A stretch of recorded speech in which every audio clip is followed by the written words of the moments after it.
Hello and welcome to the Joe Ligato Show. I'm your host, Dr. Joe Ligato, and today we're going to be talking about how Iran, Saudi Arabia, and the United Arab Emirates, as well as Oman, are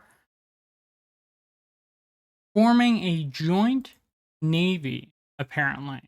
So, this is really important. Let's just back up a second, where Iran has been in competition primarily with Saudi Arabia and United Arab Emirates, which I'm going to refer to as UAE from now on, for a while.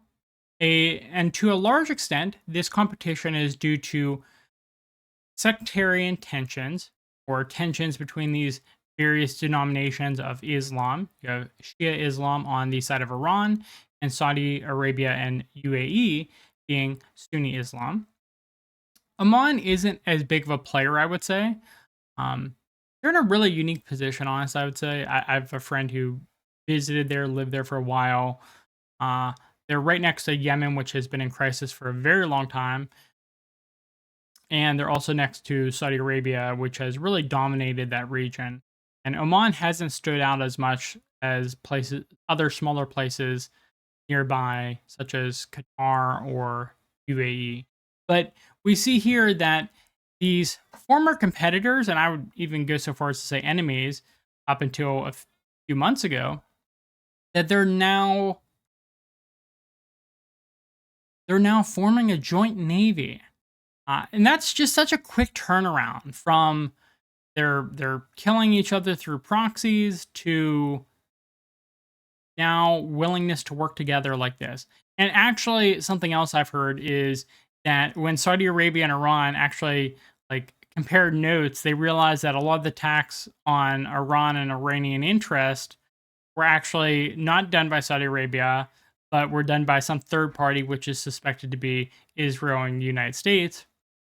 And when Saudi Arabia looked at attacks on themselves, which they thought were done by Iran and Iranian interest, uh, it was actually likely done by third parties such as Israel and the United States. And so it turns out that these countries have been fomenting tensions between uh, Muslim neighbors for a while now.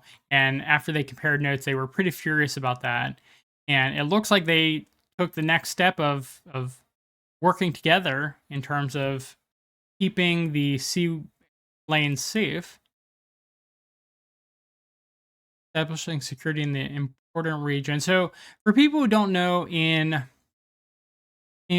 East Africa and kind of like the Northeast African area, there's a lot of piracy that goes on because that is such an oil-rich area. It says up here, Persian Gulf region produces nearly one-third of the world's oil and holds over half of the world's crude oil reserves, as well as a significant portion of the world's natural gas reserves. So, very important area, and because of that, piracy has spawned in this area. So, we can see here that they're willing to put aside their differences and work together to figure out their problems and to secure the naval trade routes. And that has wider implications because the United States has been telling its citizenry that, well, we have to be the world police, because if we're not the world police, then all the different trade trade routes throughout the world will be filled with piracy, and trade won't be able to happen because of that. And we have to be everywhere, stop that, and keep things safe and stable. But you're seeing an alternative forming where they don't even want America's help. They're just going to do it on their own. They're going to share these patrols to make sure that piracy does not happen. And the United States tells the rest of the world this too, that it's like, don't worry about the cost of these things. We'll do it because it comes with significant benefits. But the problem is, giving America that power of being the world police also comes with some pretty serious downsides, as they've been seeing, to the point where they're willing to go through this effort of doing it themselves. And if we're seeing these types of collaborations now, I can only imagine what it's going to look like in the future, because they they've been willing to set aside their differences extremely, extremely quickly. Uh, when you look at things like the Catholicism, Protestantism, divide and the conflict that happened there, uh, that happened for much longer than the Sunni Shia conflicts were really happening, just because yes, there were early conflicts, but it really settled down for a lot of time, for many centuries, and only really heated up again, I would say, after the colonial era uh, formally ended, and when uh, when the Islamic Revolution happened in Iran. Uh, Israel and the United States were very fearful of this new Iran, and so they pitted Sunnis against Shias again. And so this type of conflict hasn't been seen in many centuries between these two.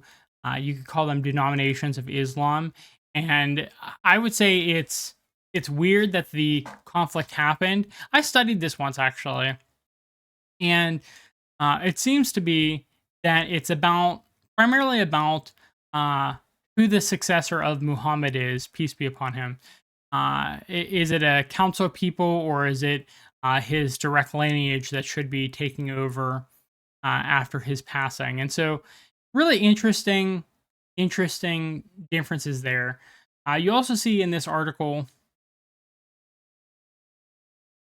So it seems to be that Iran is taking the initiative here of getting countries to work together to establish their own security and make sure that they're not dependent on the United States. But something else worth noting here, I'll just I highlight this. Yes, you can see my highlights. Okay, so various consulates of these nations have started with the coordination of China and with the aim of ensuring the safety of navigation in the Persian Gulf area. So coordination of China is the important thing here. We're seeing that more and more throughout the world, not only are countries pivoting towards Russia and China, but these countries, Russia and China, are taking active interest in more parts of the world, aside from just economic cooperation. And it's interesting to see because I love the Russia China haters who tell me, like, United States is still winning, don't worry, China's going to collapse anytime soon. It's like, when you see how many countries are pivoting towards places like China, you have to figure, like, are you going to listen to people like Joe Ligato, Cyrus Jansen, or people like Gordon Chang and Peter Zion, who have completely different perspectives than people like Cyrus Jansen and I? But you don't have to make that decision between those two sides of commentators, right? Because really what you should be doing is you should look at corporations and you should look at governments and say, okay, these groups have wide spanning intelligence apparatuses and they can tell you, their intelligence services can tell you who's doing better. Is it the United States or China? Whose side should we work with? And you're seeing essentially unanimously, aside from the United States direct puppets, that everyone is pivoting towards China and Russia. And that should tell you something about what is really happening. Okay? That should tell you what side is actually winning and what side is not winning. It's the side that all the major organizations throughout the world, the governments and the corporations, are pivoting towards.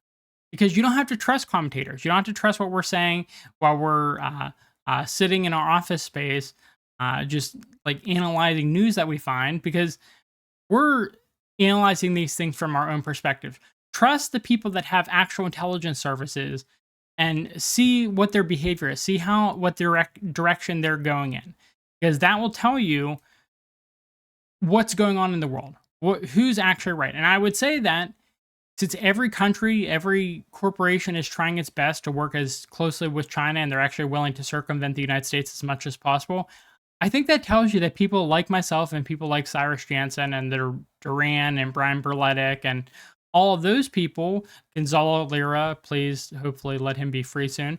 All of us have been right about Russia and China because you can see all available evidence is pointing towards Russia-China's ascendancy and United States decline right about now. So went off on a little bit of a tangent there, but it was related to this because this is another example.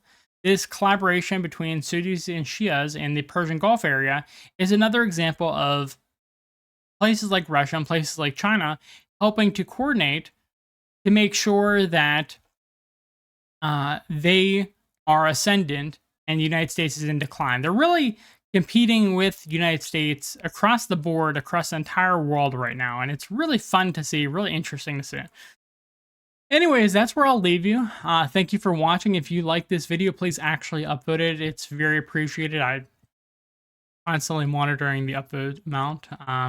If you want to hear and see more content from myself, please subscribe to the channel, and I hope you have a good rest of the day. Thank you for watching. Bye.